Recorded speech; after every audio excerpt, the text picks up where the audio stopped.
The balance sheet of VXL Limited as of December 31st of 2 years are given below. Assets ಕೊಟ್ಟಿದ್ದಾರೆ, liabilities ಕೊಟ್ಟಿದ್ದಾರೆ, 2013 and 14 ಕೊಟ್ಟಿದ್ದಾರೆ. ಇಲ್ಲಿ first 2013 ಆ ಕಡೆ ಇರಬೇಕು, 14 ಈ ಕಡೆ ಇರಬೇಕು. ಇದು ಸ್ವಲ್ಪ ಕ್ಲೀನಾಗಿ ಅಬ್ಸರ್ವ್ ಮಾಡ್ಕೋಬೇಕು. ಈ ಪ್ರಾಬ್ಲಮಲ್ಲಿ ಕೊಟ್ಟಿರುವ ಅಡ್ಜಸ್ಟ್ಮೆಂಟ್ ಒಂದು ಕೊಟ್ಟಿದ್ದಾರೆ. ಅದರಲ್ಲಿ you are required to prepare a cash flow statement on indirect basis. Cash flow statement prepare ಮಾಡಬೇಕಂದ್ರೆ ನಮಗೆ 3 ಟೈಪ್ಸ್ ಆಫ್ ಆ್ಯಕ್ಟಿವಿಟೀಸ್ ಇದೆ. ಯಾವುದಂದರೆ ಫಸ್ಟ್ ಒನ್ ಬಂದು cash flow from operating activities, second one cash flow from investing activities, third one cash flow from financing activities. ಈಗ ನಾವು ಕೊಟ್ಟಿರ್ತಕ್ಕಂಥ ಪ್ರಾಬ್ಲಮಲ್ಲಿ ಯಾವ್ಯಾವ ಆ್ಯಕ್ಟಿವಿಟೀಸ್ಗೆ ಹೋಗುತ್ತೆ ಅಂತ ಡಿವೈಡ್ ಮಾಡಿಕೊಂಡು ಹೋಗ್ತಾ ಇರೋಣ. ಪ್ರಾಬ್ಲಮಲ್ಲಿ ಒಂದ್ಸಲ ಎಕ್ಸ್ಪ್ಲೇನ್ ಮಾಡ್ತೀನಿ ನೋಡಿ. ಕ್ಯಾಶ್ ಬ್ಯಾಲೆನ್ಸ್ ಬಂದು ನಾವು ಲಾಸ್ಟಲ್ಲಿ ತಗೋಬೇಕು. ಯಾವತ್ತೇ ಆಗಲಿ ನೆಟ್ ಇನ್ಕ್ರೀಸ್ ಆರ್ ಡಿಕ್ರೀಸ್ ಬರುತ್ತಲ್ವ, ಅದಾದಮೇಲೆ ತಗೋಬೇಕು. Trade debtors, current asset, inventory ಅಂದರೆ stock, current asset, land, plant and machinery ಇವೆರಡು ಬಂದುಬಿಟ್ಟು ಫಿಕ್ಸೆಡ್ ಅಸೆಟ್. ಇವೆರಡು ಬಂದುಬಿಟ್ಟು ನಮಗೆ ಇನ್ವೆಸ್ಟಿಂಗ್ ಆ್ಯಕ್ಟಿವಿಟೀಸಲ್ಲಿ ಬರುತ್ತೆ. ಇನ್ನು ಡೆಟಾರ್ಸ್, ಇನ್ವೆಂಟರಿ ಬಂದುಬಿಟ್ಟು ಆಪರೇಟಿಂಗ್ ಆ್ಯಕ್ಟಿವಿಟೀಸಲ್ಲಿ ತಗೋಬೇಕು. ನೆಕ್ಸ್ಟ್ ಟ್ರೇಡ್ ಕ್ರೆಡಿಟರ್ಸ್ ಬಂದು ಕರೆಂಟ್ ಲೈಬಿಲಿಟಿ, ಆಪರೇಟಿಂಗ್ ಆ್ಯಕ್ಟಿವಿಟೀಸಲ್ಲಿ ತಗೋಬೋದು. Debentures, financing activity. Next provision for depreciation plant. Provision ಅಂದರೆ ನಮಗೆ ಲಾಸ್, ಡಿಪ್ರಿಸಿಯೇಷನ್ ಲಾಸ್ ಅಂತ ಹೇಳ್ಬೋದು. ಅಂದರೆ ಅದು ನಮಗೆ ಆಪರೇಟಿಂಗ್ ಆ್ಯಕ್ಟಿವಿಟೀಸಲ್ಲಿ ತಗೋಬೋದು. ಇಕ್ವಿಟಿ ಶೇರ್ ಕ್ಯಾಪಿಟಲ್ ಬಂದುಬಿಟ್ಟು ಶೇರ್ಸ್ ಅಂದ್ರೆ ನಮಗೆ ಫೈನಾನ್ಸಿಂಗ್ ಆ್ಯಕ್ಟಿವಿಟಿ ಅಲ್ಲಿ ತಗೋಬೇಕು. ರಿಟೈನ್ಡ್ ಅರ್ನಿಂಗ್ಸ್ ಕೊಟ್ಟಿದ್ದಾರೆ. Next cash dividend of 25,000 have been paid ಅಂತ ಕೊಟ್ಟಿದ್ದಾರೆ. ಈಗ ಒಂದು ಕಡೆ ಕಾಲಮ್ಸ್ ತಗೊಂಡು ಮಾಡೋಣ ನೋಡಿ. ಅಲ್ಲಿ ತಗೊಂಡಿದ್ದೀವಿ. ಫಸ್ಟ್ ಏನು ಮಾಡ್ಕೋಬೇಕು, cash flow statement of VXL limited ಅಂತ ಬರ್ಕೊಳ್ಳೋಣ. ಅದರಲ್ಲಿ ಫಸ್ಟ್ ಒನ್ ಬಂದು cash flow from operating activities. First ಯಾವಾಗ ನಾವೇನು ಬರ್ಕೋಬೇಕು, net profit during the year. ಈಗ ಪ್ರಾಬ್ಲಮಲ್ಲಿ ಅಬ್ಸರ್ವ್ ಮಾಡೋದಾದರೆ ನಮ್ಮ ಪ್ರಾಬ್ಲಮಲ್ಲಿ ಪ್ರಾಫಿಟ್ ಆ್ಯಂಡ್ ಲಾಸ್ ಅಕೌಂಟ್ ಏನು ಕೊಟ್ಟಿಲ್ಲ. ಅದಕ್ಕೆ ಅದು ಕೊಟ್ಟಿಲ್ಲ ಅಂತಂದರೆ profit and loss account related ಏನಾದರೂ ಇದೆಯಾ ಅಂತ ನಾವು ನೋಡ್ಕೋಬೇಕು. ಇರೋದಾದರೆ ಇಲ್ಲಿ ನೋಡಿ ಕ್ಯಾಶ್ ಡಿವಿಡೆಂಡ್ ಅಂತ ಇದೆ. ಅಂದರೆ ಡಿವಿಡೆಂಡ್ ಅಂದ್ರೆ ಪ್ರಾಫಿಟ್ ನಾವು ಪೇ ಮಾಡ್ತಿದ್ದೀವಿ. ಎಷ್ಟು ಪೇ ಮಾಡ್ತಿದ್ದೀವಿ ಅಂತಂದರೆ 25,000. ಇದು ಅಡ್ಜಸ್ಟ್ಮೆಂಟಲ್ಲಿ ಇರೋದ್ರಿಂದ 2 ಸಲ ಬರುತ್ತೆ. ಫಸ್ಟ್ ಟೈಮು ಒಂದು ಆಪರೇಟಿಂಗ್ ಆ್ಯಕ್ಟಿವಿಟೀಸಲ್ಲಿ ಬರುತ್ತೆ, ಸೆಕೆಂಡ್ ಟೈಮು ಫೈನಾನ್ಸಿಂಗ್ ಆ್ಯಕ್ಟಿವಿಟೀಸಲ್ಲಿ ಬರುತ್ತೆ. ಫಸ್ಟ್ ಇವು ಡಿವಿಡೆಂಡ್ ಪೇ ಮಾಡ್ತಿದ್ದೀವಿ ಅಂದರೆ ಅದು ಪ್ರಾಫಿಟ್ ರಿಲೇಟೆಡ್. ಅದಕ್ಕೆ ಇಲ್ಲಿ ಬರ್ಕೊಳ್ಳೋಣ. Net profit during the year ಕೆಳಗಡೆ ಡಿವಿಡೆಂಡ್ ಎಷ್ಟು ಪೇ ಮಾಡ್ತಿದ್ದೀವಿ, 25,000. ಹಾಗೆ ನಮಗೆ ಅಡ್ಜಸ್ಟ್ಮೆಂಟ್ ಇಲ್ಲೇ ಒಂದಿದೆ ನೋಡಿ, ರಿಟೈನ್ಡ್ ಅರ್ನಿಂಗ್ಸ್ ಅಂತ ಬ್ಯಾಲೆನ್ಸ್ ಶೀಟಲ್ಲಿ ಇದೆ. ಆ ರಿಟೈನ್ಡ್ ಅರ್ನಿಂಗ್ಸ್ ಅಂದರೆ ಪ್ರೀವಿಯಸ್ ಇಯರ್ಸಿಂದ ಪ್ರಾಫಿಟ್ಸನ್ನು ನಾವು ಸ್ಟೋರ್ ಮಾಡ್ಕೊಂಡು, ಅಂದರೆ ಒಂದು ಕಡೆ ರಿಟೈನ್ ಅಂದರೆ ಇಟ್ಕೊಂಡು ಬಂದಿರೋದು, ಅದನ್ನೇ ರಿಟೈನ್ಡ್ ಅರ್ನಿಂಗ್ಸ್ ಅಂದರೆ ಅದು ಪ್ರಾಫಿಟ್ಟೇ. ಎಷ್ಟಿದೆ ಅಂತ ನೋಡ್ಕೊಳ್ಳೋಣ. ನಮಗೆ ಅಂದರೆ opening balance minus closing balance ಮಾಡಿಕೊಂಡ್ರೆ ಬರುತ್ತೆ ನಮಗೆ. ಅಂದರೆ ಎಷ್ಟಿದೆ ರಿಟೈನ್ಡ್ ಅರ್ನಿಂಗ್ಸ್ ಬಂದುಬಿಟ್ಟು ನೋಡಿ, ನಮಗೆ ಇಲ್ಲಿ 1,60,000 ಅಲ್ಲಿ 1,25,000 ಹೋದರೆ 35. ಈಗ ಇವೆರಡನ್ನೂ ಸೇರಿದ್ರೆ ಎಷ್ಟು ಬರುತ್ತೆ, 60,000. ಈಗ 60,000 ಏನು ನಮಗೆ net profit during the year. ಈಗ ಇದಕ್ಕೆ ನಾವು add non operating expenses or non cash charges ಏನಾದರೂ ನಾವು ಬರ್ಕೋಬೋದು. ಅದು ಏನಾದರೂ ಇದೆಯಾ ಅಂತ ಅಬ್ಸರ್ವ್ ಮಾಡಿದ್ರೆ ಪ್ರಾಬ್ಲಮಲ್ಲಿ ಎಲ್ಲ current asset, current liabilities, fixed asset, fixed liabilities ಇದೆ. ಇನ್ಯಾವುದಾದ್ರೂ ಇದೆಯಾ ನಮಗೆ ಲಾಸಸ್ ಅಂತಂದರೆ ಇಲ್ಲಿ ಒಂದಿದೆ ನೋಡಿ, provision for depreciation on plant ಇದೆ. ಇದನ್ನು ಒಂದು ಇಲ್ಲಿ ನಾವು ತಗೋಬೋದು ಅಷ್ಟೇ. ಡಿಪ್ರಿಸಿಯೇಷನ್ ಆನ್ ಪ್ಲಾಂಟ್ ಎಷ್ಟು ಡಿಫ್ರೆನ್ಸ್ ಇದೆ ಅಂತಂದರೆ ನಾವು ನೋಡ್ಕೋಬೋದು. ಎಷ್ಟು ಡಿಫ್ರೆನ್ಸ್ ಅಂದರೆ 60 ಅಂದರೆ ಎಷ್ಟು ಬರುತ್ತೆ ನಮಗೆ, 80 - 60,000 ಅಂದರೆ 20,000. ಅದು ಒಂದೇ ಇರೋದ್ರಿಂದ ಔಟರ್ ಕಾಲಮಲ್ಲಿ ಹಾಕೊಳ್ಳೋಣ. ಈ 60,000 ಪ್ರಾಫಿಟ್ ಇದೆ ಅಲ್ವಾ, ಅದಕ್ಕೆ 20,000 ಆ್ಯಡ್ ಮಾಡ್ಕೋಬೇಕು. ಆ್ಯಡ್ ನಾನ್ ಆಪರೇಟಿಂಗ್ ಎಕ್ಸ್ಪೆನ್ಸಸ್ ಅಲ್ವಾ, ಆ್ಯಡ್ ಮಾಡಿಕೊಂಡ್ರೆ 80,000 ಬರುತ್ತೆ. ಈಗ ಅದರಲ್ಲಿ ನಾವೇನು ಮಾಡ್ಕೋಬೋದು, ಲೆಸ್ ನಾನ್ ಆಪರೇಟಿಂಗ್ ಇನ್ಕಮ್ಸ್. ಪ್ರಾಬ್ಲಮಲ್ಲಿ ಸದ್ಯಕ್ಕೆ ಏನು ಕೊಟ್ಟಿಲ್ಲ, ಅದಕ್ಕೆ ನಿಲ್ ಹಾಗೆ ಬರ್ಕೊಳ್ಳೋಣ, 80,000. Next adjustment in changes of current operating liabilities and current operating assets. ಅದರಲ್ಲಿ ಫಸ್ಟ್ ಒನ್ ಏನು ಆ್ಯಡ್ ಮಾಡ್ಕೋಬೇಕು, ಯಾವುದು, net increase in current liabilities and decrease in current assets. ಅಂದರೆ ಕರೆಂಟ್ ಲೈಬಿಲಿಟೀಸ್ ಇನ್ಕ್ರೀಸ್ ಆಗಿರಬೇಕು, ಅದನ್ನು ಆ್ಯಡ್ ಮಾಡ್ಕೊಳ್ಳೋಣ. ಕರೆಂಟ್ ಅಸೆಟ್ಸ್ ತೊಗೊಂಡ್ರೆ decrease ಆಗಿರಬೇಕು, ಅದನ್ನು ಆ್ಯಡ್ ಮಾಡ್ಕೊಳ್ಳೋಣ. ಪ್ರಾಬ್ಲಮ್ಗೆ ಬರೋದಾದರೆ ನಮಗೆ ಇಲ್ಲಿ first current assets, current liabilities ಯಾವ್ಯಾವಿದೆ ಅಂತಂದರೆ, ಈಗ ಅಸೆಟ್ ಸೈಡ್ಗೆ ಬರೋಣ.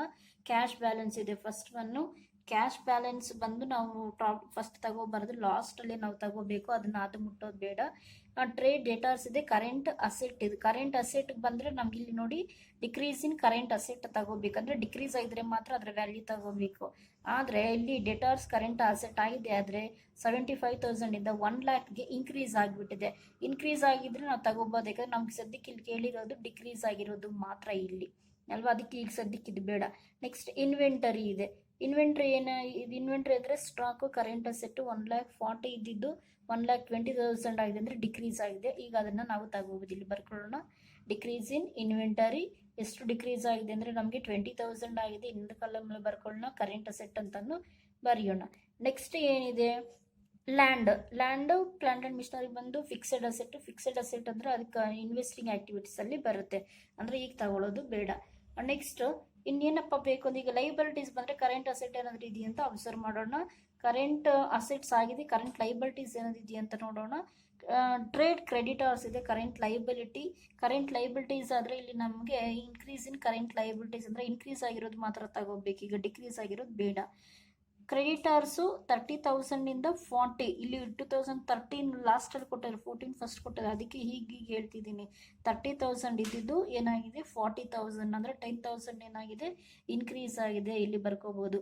ಇನ್ಕ್ರೀಸ್ ಇನ್ ಕ್ರೆಡಿಟರ್ಸ್ ಬ್ರಾಕೆಟಲ್ಲಿ ಕರೆಂಟ್ ಲೈಬಿಲಿಟೀಸ್ ಎಷ್ಟು ಇನ್ಕ್ರೀಸ್ ಆಗಿದೆ 10,000. ನೆಕ್ಸ್ಟ್ ಇನ್ನೇನಾದರೂ ಕರೆಂಟ್ ಲೈಬಿಲಿಟೀಸ್ ಇದೆಯಾ ಅಂದರೆ ಡಿಬೆಂಚರ್ಸ್ ಬಂದು ಫೈನಾನ್ಸಿಂಗ್ ಆ್ಯಕ್ಟಿವಿಟೀಸ್ ತಗೊಳ್ಳೋದು ಬೇಡ ಈಗ ಸದ್ಯಕ್ಕೆ.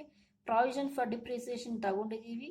ಇಕ್ವಿಟಿ ಶೇರ್ ಕ್ಯಾಪಿಟಲ್ ಬಂದ್ಬಿಟ್ಟು ನಮಗೆ ಫೈನಾನ್ಸ್ ಆ್ಯಕ್ಟಿವಿಟಿ ಅದು ತಗೊಳ್ಳೋದು ಬೇಡ. ಯಾಕಂದರೆ ನಾವು ತಗೋಬೇಕಾದ್ರೆ ಬರೀ ಆಪರೇಟಿಂಗ್ ಆ್ಯಕ್ಟಿವಿಟೀಸ್ ಐಟಮ್ಸ್ ಮಾತ್ರ ತಗೋಬೇಕಾಗಿತ್ತು. ರಿಟೈನ್ಡ್ ಅರ್ನಿಂಗ್ಸ್ ಆಲ್ರೆಡಿ ಒನ್ಸ್ ತಗೊಂಡಿದ್ದೀವಿ, ಅಂದರೆ ಇನ್ನೇನು ಇಲ್ಲ ಈಗ ಸದ್ಯಕ್ಕೆ. ಕರೆಂಟ್ ಲೈಬಿಲಿಟೀಸಲ್ಲಿ ಇನ್ಕ್ರೀಸ್ ಆಗಿರೋದು, ಕರೆಂಟ್ ಅಸೆಟ್ಸಲ್ಲಿ ಡಿಕ್ರೀಸ್ ಆಗಿರೋದು, ಇವೆರಡೇ ಇರೋದ್ರಿಂದ ಎರಡನ್ನು ಏನು ಮಾಡೋಣ ಆ್ಯಡ್ ಮಾಡ್ಕೊಂಡು ಎಷ್ಟು ಬರುತ್ತೆ 30. ಈ 30,000 ಏನು ಮಾಡಬೇಕು ಅಂತಂದರೆ ಇಲ್ಲಿ ಬರ್ತಿದ್ದು ನೋಡಿ ಆ್ಯಡ್ ಅಂತ, ಅಂದರೆ 80,000ಗೆ add increase in current liabilities and decrease in current asset ಅಂದರೆ ಇವೆರಡು ಸೇರಿ ಆ್ಯಡ್ ಮಾಡಿದ್ರೆ ಎಷ್ಟು ಬರುತ್ತೆ 30 ಬರುತ್ತೆ.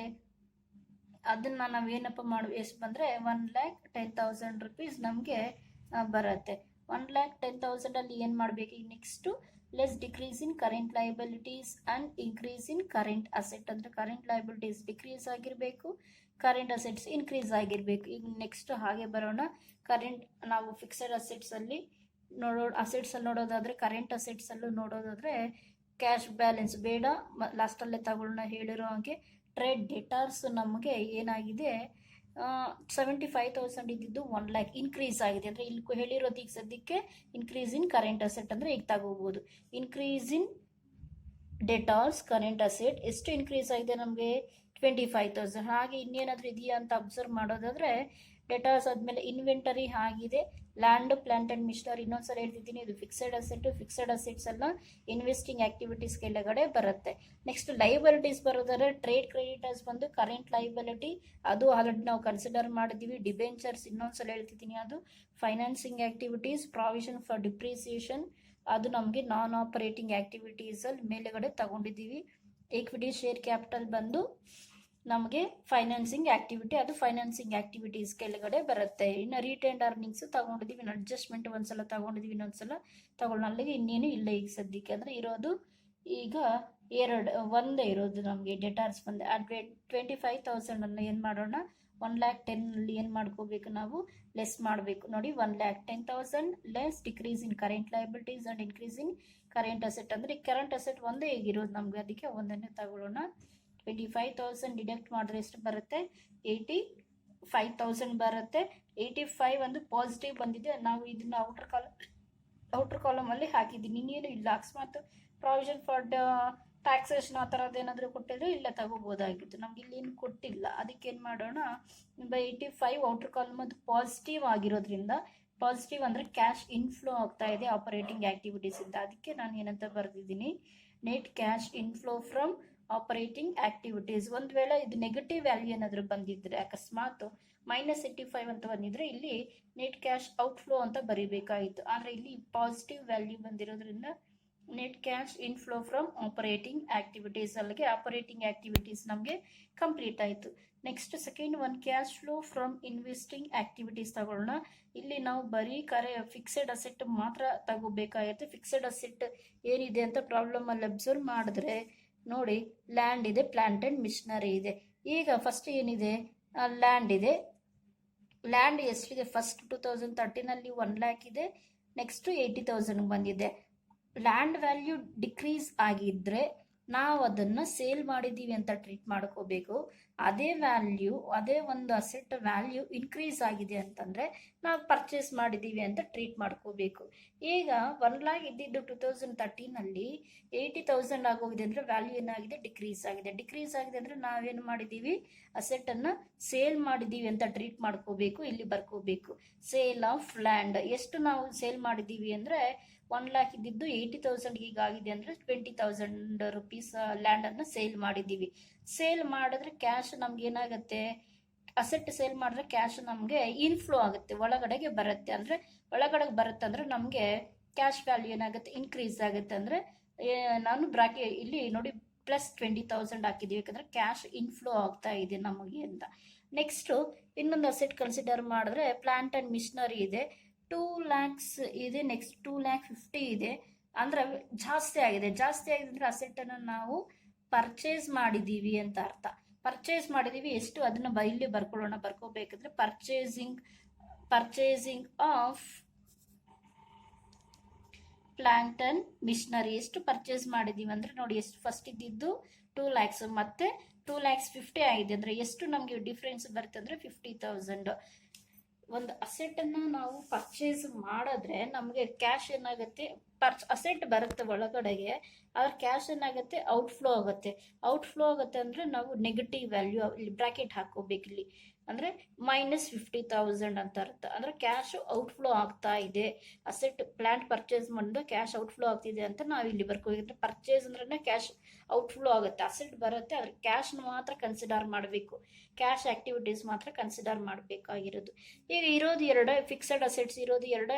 ಇನ್ವೆಸ್ಟಿಂಗ್ ಆಕ್ಟಿವಿಟೀಸಲ್ಲಿ ಬರೀ ಫಿಕ್ಸೆಡ್ ಅಸೆಟ್ಸ್ ಮಾತ್ರ ತಗೋಬೇಕು. ಇರೋದು ಇವೆರಡು. ಅದಕ್ಕೆ ಇವೆರಡರಲ್ಲಿ ಏನು ಮಾಡೋಣ, ಟೋಟಲ್ ಮಾಡೋಣ. ಅಂದರೆ ಫಸ್ಟ್ -50,000 ಇದೆ, +20 ಅಂದರೆ ಎಷ್ಟು ಬರುತ್ತೆ ಇವಾಗ ನಮಗೆ -30,000 ಬರುತ್ತೆ.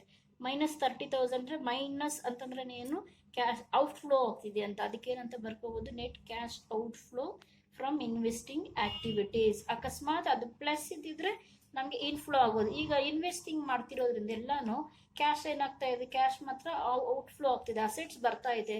ಆದರೆ ಇದು ಕ್ಯಾಶ್ ಫ್ಲೋ ಸ್ಟೇಟ್ಮೆಂಟ್ ಆಗಿರೋದ್ರಿಂದ ಕ್ಯಾಶ್ ಆಕ್ಟಿವಿಟೀಸ್ ಮಾತ್ರ ನಾವು ಕನ್ಸಿಡರ್ ಮಾಡಬೇಕು. ಅಲ್ಲಿಗೆ ಕ್ಯಾಶ್ ಏನಾಗ್ತಾ ಇದೆ, ಇನ್ವೆಸ್ಟಿಂಗ್ ಆಕ್ಟಿವಿಟೀಸ್ ಮುಖಾಂತರ ಹೊರಗಡೆ ಹೋಗ್ತಾ ಇದೆ. ಅದು ಎಷ್ಟು ಹೋಗ್ತಿದೆ ಅಂದರೆ ಇನ್ವೆಸ್ಟಿಂಗ್ ಆಕ್ಟಿವಿಟೀಸ್ ಮುಖಾಂತರ ಮಾತ್ರನೇ 30,000 ಹೋಗ್ತಿದೆ. ಅದಕ್ಕೆ net cash outflow from investing activities. Next third one ಏನಿದೆ ಅಂದರೆ cash flow from financing activities ಅಂತ ಇದೆ. ಈಗ ಫೈನಾನ್ಸಿಂಗ್ ಆಕ್ಟಿವಿಟೀಸ್ ಏನೇನಿದೆ ಅಂತ ನಾವೀಗ ನೋಡ್ಕೋಬೇಕು. ಪ್ರಾಬ್ಲಮ್ ಅಲ್ಲಿ ಫೈನಾನ್ಸಿಂಗ್ ಆಕ್ಟಿವಿಟೀಸ್ ಬಂದ್ಬಿಟ್ಟು ಕ್ಯಾಶ್ ಬ್ಯಾಲೆನ್ಸ್ ಮತ್ತೆ ತಗೊಳ್ಳೋಣ. ಅಸೆಟ್ಸ್ ಅಲ್ಲಿ ಒಂದು ಕಡೆ ಇನ್ನೊಂದ್ಸಲ ಬರೋಣ.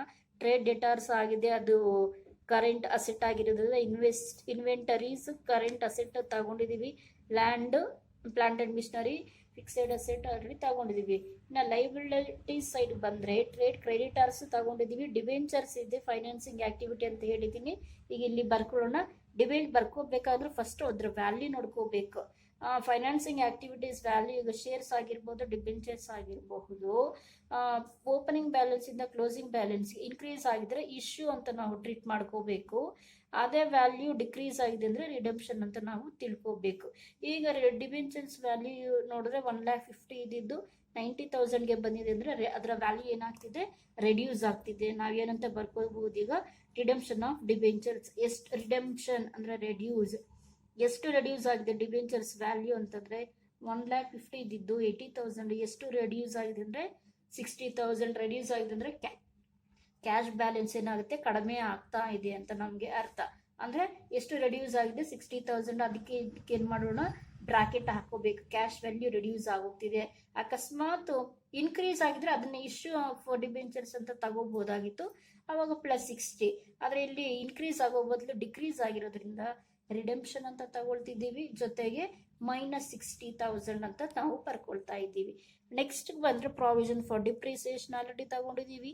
Equity share capital financing activity ಅದು ಫಸ್ಟ್ 2 lakhs ಇದ್ದಿದ್ದು ನೆಕ್ಸ್ಟ್ 2,40,000 ಆಗಿದೆ, ಅಂದರೆ ಇನ್ಕ್ರೀಸ್ ಆಗಿದೆ ನೋಡಿ. 2 lakhs ಇದ್ದಿದ್ದು 2,40,000 ಬಂದಿದೆ 2014ಗೆ ಕಂಪೇರ್ ಮಾಡಿದಾಗ. ಇನ್ಕ್ರೀಸ್ ಅಂತಂದರೆ ಇಲ್ಲಿ ಏನು ಬರ್ಕೋಬೋದು, ಇಶ್ಯೂ ಆಫ್ ಶೇರ್ ಕ್ಯಾಪಿಟಲ್ ಎಷ್ಟಿದ್ದಿದ್ದು 2 lakhs ಇದ್ದಿದ್ದು 2,40,000ಗೆ ಇನ್ಕ್ರೀಸ್ ಆಗಿದೆ. ಅಂದರೆ 2 lakhs ಇದ್ದಿದ್ದು ಎಷ್ಟಾಗಿದೆ, 2,40,000 ಇನ್ಕ್ರೀಸ್ ಆಗಿದೆ. ಅಂದರೆ ಎಷ್ಟು ಇನ್ಕ್ರೀಸ್ ಆಗಿದೆ, 40,000. ಶೇರ್ಸನ್ನು ಇಶ್ಯೂ ಮಾಡಿದ್ರೆ ಶೇರ್ಸ್ ಔಟ್ಫ್ಲೋ ಆಗುತ್ತೆ, ಅದರ ಕ್ಯಾಶ್ ಏನಾಗುತ್ತೆ ನಮಗೆ ಇನ್ಫ್ಲೋ ಆಗುತ್ತೆ. ಅಂದರೆ ಇನ್ಫ್ಲೋ ಅಂದರೆ ಕ್ಯಾಶ್ ವ್ಯಾಲ್ಯೂ ಆಗಿ ಇನ್ಕ್ರೀಸ್ ಆಗುತ್ತೆ. ಅಂದರೆ ಇದು +40 ಅಂತ ನಾವು ಬರ್ಕೊಳ್ಳೋಣ. ನೆಕ್ಸ್ಟ್ ಇನ್ನೇನಾದರೂ ಇದೆಯಂದರೆ ರಿಟೈನ್ಡ್ ಅರ್ನಿಂಗ್ಸ್ ಆಲ್ರೆಡಿ ನಾವು ಕನ್ಸಿಡರ್ ಮಾಡಿದ್ದೀವಿ. ಇನ್ನು ಅಡ್ಜಸ್ಟ್ಮೆಂಟ್ಗೆ ಬಂದರೆ ಒಂದು ಸಲ ಆಲ್ರೆಡಿ ನಾನು ಮೇಲೆಗಡೆ ತಗೊಂಡಿದ್ದೀವಿ ಡಿವಿಡೆಂಡ್ ಅಂತ. ಈಗ 2 times ತಗೋಬೇಕಲ್ವ, 2 attempts. ಅದಕ್ಕೆ ಇನ್ನೊಂದ್ಸಲ ಏನು ಮಾಡೋಣ, ಡಿವಿಡೆಂಡ್ ಪೇ 25,000 ಹೇಳಿರ್ತಂದ್ರೆ ಪೇ ಮಾಡ್ತಿದ್ದಂದ್ರೆ ಕ್ಯಾಶ್ ಔಟ್ಫ್ಲೋ ಆಗುತ್ತೆ ನೋಡಿ. ಇಲ್ಲಿ ಬರ್ಕೊಳ್ಳೋಣ, ಡಿವಿಡೆಂಡ್ ಪೇಯ್ಡ್ 25,000 ಕೊಟ್ಟಿದ್ದಾರೆ, 25 ಡಿವಿಡೆಂಡ್ ಪೇಯ್ಡ್ ಅಂದ್ರೆ ಅವು ಕ್ಯಾಶ್ ಔಟ್ಫ್ಲೋ ಆಗ್ತಾ ಇದೆ ಅಂತ ನಮಗೆ. ಅಂದರೆ ಪೇಯ್ಡ್ ಅಂದರೆ ಕ್ಯಾಶ್ ಔಟ್ಫ್ಲೋ ಆಗ್ತಿದೆ, ಅದಕ್ಕೆ ನೋಡಿ ಬ್ರಾಕೆಟಲ್ಲಿ ತಗೊಳ್ಳೋಣ. ಇನ್ನೇನಾದರೂ ಇದೆಯಾ ಅಂದರೆ ಇನ್ನೇನು ಇಲ್ಲ, ಪ್ರಾಬ್ಲಮಲ್ಲಿ ಇರೋದೆಲ್ಲ ಕನ್ಸಿಡರ್ ಮಾಡಿದ್ವಿ. ಈಗ ಇವು 3 ಕನ್ಸಿಡರ್ ಮಾಡಿದ್ರೆ ನಮಗೆ ಫಸ್ಟ್ ನೆಗೆಟಿವ್ ಇರೋ ವ್ಯಾಲ್ಯೂನ ಫಸ್ಟ್ ನಾವು ಕ್ಯಾಲ್ಕುಲೇಟ್ ಮಾಡಿಕೊಳ್ಳೋಣ. ನೆಗೆಟಿವ್ ಯಾವ ಇದೆ, ರಿಡೆಂಪ್ಷನ್ ಆಫ್ ಡಿಬೆಂಚರ್ಸ್ದು ಮತ್ತು ಡಿವಿಡೆಂಡ್ ಪೇಯ್ದು ಎಷ್ಟಿದೆ ಅಂದರೆ -60,000 ಪ್ಲಸ್ -25 ಅಂದರೆ ಎಷ್ಟು ಬರುತ್ತೆ, -85,000. ಅದಕ್ಕೆ ಈ +40 ಇದೆ ಅಂದರೆ ನಾವು ಡಿಡಕ್ಟ್ ಮಾಡಿಕೊಂಡ್ರೆ ಎಷ್ಟು ಬರುತ್ತಪ್ಪ ಅಂದರೆ ನಮಗೆ -45,000 rupees ಬರ್ತೀವಿ. ಮೂರನ್ನು ನಾವು ಸಬ್ಸ್ಟಿಟ್ಯೂಟ್ ಮಾಡಿದಾಗ -45 ಮೈನಸ್ ಅಂದ್ರೇ ಔಟ್ಫ್ಲೋ. ಅಂದರೆ ಈಗ ನೆಟ್ ಅದನ್ನ ಏನಂತ ಟ್ರೀಟ್ ಮಾಡ್ಕೋಬೋದು ಅಂದರೆ ಅದು ಔಟ್ ಕಾಲಮಲ್ಲಿ ಬರ್ಕೋಬೇಕು.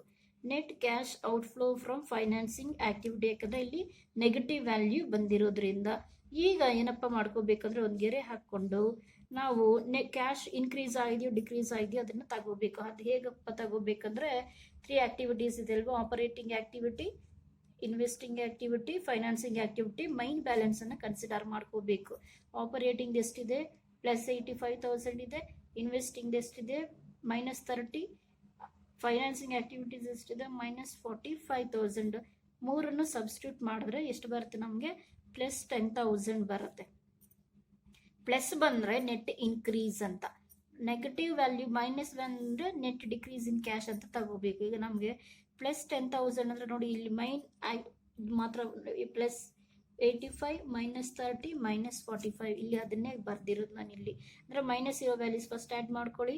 -85 ಬರುತ್ತೆ, -75 ಬರುತ್ತೆ. ಇದು +75 ಲೆಸ್ ಮಾಡಿದ್ರೆ +10,000. ಈಗ ಇದಕ್ಕೆ ನೋಡಿ ನಾವು ಓಪನಿಂಗ್ ಬ್ಯಾಲೆನ್ಸನ್ನು ತಗೊಂಡಿರಲಿಲ್ಲ, ಕ್ಯಾಶ್ ಬ್ಯಾಲೆನ್ಸು. ಅದಕ್ಕೆ ಓಪನಿಂಗ್ ಬ್ಯಾಲೆನ್ಸ್ ಆಫ್ ಕ್ಯಾಶನ್ನು ಏನು ಮಾಡಿ ಆ್ಯಡ್ ಮಾಡಿ. ಎಷ್ಟಿದೆ ನಮಗೆ ಪ್ರಾಬ್ಲಮಲ್ಲಿ ಅಂದರೆ 50,000. ಆ್ಯಡ್ ಮಾಡಿದ್ರೆ 10,000ಗೆ ಎಷ್ಟು ಬರುತ್ತೆ, 60,000. ಇದು ಎಷ್ಟಿರಬೇಕಂದ್ರೆ ಬ್ಯಾಲೆನ್ಸ್ ಶೀಟಲ್ಲಿ ಕ್ಲೋಸಿಂಗ್ ಬ್ಯಾಲೆನ್ಸ್ ಎಷ್ಟು ಕೊಟ್ಟಿರ್ತಾರೆ ಅಷ್ಟೇ ಇರಬೇಕು. ಇದು ಚೆಕ್ ಮಾಡೋದಾದರೆ ನೋಡಿ, ಕ್ಲೋಸಿಂಗ್ ಬ್ಯಾಲೆನ್ಸ್ 2014 60 ಇದೆ ಅಂದರೆ ಅಷ್ಟೇ ಬಂದಿದೆ ನಮಗೆ. ಈಗ ಅದಕ್ಕೆ ನಾವು cash balance at the end of the year ಅಂದರೆ ಅಷ್ಟು ಬಂದರೆ ನಾವು ಮಾಡಿರ್ತಕ್ಕಂಥ ಪ್ರಾಬ್ಲಮ್ಮು ಕರೆಕ್ಟ್ ಆಗಿದೆ ಅಂತ ಅರ್ಥ. ಈ ರೀತಿ ಕ್ಯಾಶ್ ಫ್ಲೋ ಸ್ಟೇಟ್ಮೆಂಟ್ ಮಾಡೋದು. ಒಂದ್ಸಲ ನೋಡ್ಕೊಳ್ಳಿ ಪ್ರಾಬ್ಲಮ್ ನಂಬರ್ 10 ಎಕ್ಸ್ಪ್ಲೇನ್ ಮಾಡಿರೋದು.